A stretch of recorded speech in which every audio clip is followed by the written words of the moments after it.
In this video, I'm going to show you how to update your NVIDIA drivers. Now, there are two main ways that you can do this. Number one, you could use the NVIDIA app, or you can go directly to the NVIDIA website and do it from there. I'm going to be showcasing both methods. So if you guys just want the process to be as simple as possible, I actually recommend getting the NVIDIA app instead, but you could also use the web browser as well. But I personally recommend using the app because it is more beginner friendly in my opinion. So from here, you're able to go ahead and install it, and then it is going to walk you through the entire setup wizard. It shouldn't take that long to install, and then afterwards you should be good to go.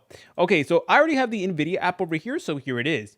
Okay, so once you finish installing the NVIDIA app, what you need to do is you need to go ahead and wait for it to load in and open it up. All right, so here I am in the NVIDIA app. So what you want to do is you want to go to the left menu and select on drivers. Then it is going to go ahead and show you the most recent drivers right over here. So over here, it's going to say new and then GeForce Game Ready driver. So we can go ahead and press on download just like so.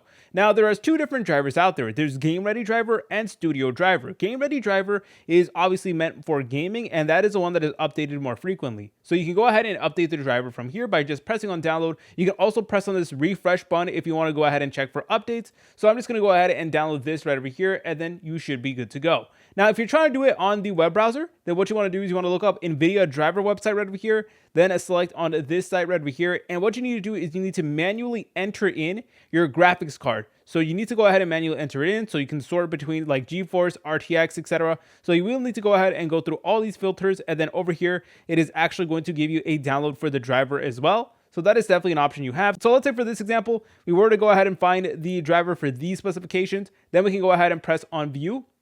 And then we can go ahead and install it from here. So that is another option that you guys have. But like I previously mentioned, I actually recommend using the app itself because in my opinion, it is more beginner friendly. And in case you don't know the exact specs of your RTX card or your graphics card, then this is definitely the way to go. But from here, your NVIDIA driver should now be updated. If you guys found this video helpful, make sure to leave a like and subscribe. I'll see you in the next tutorial.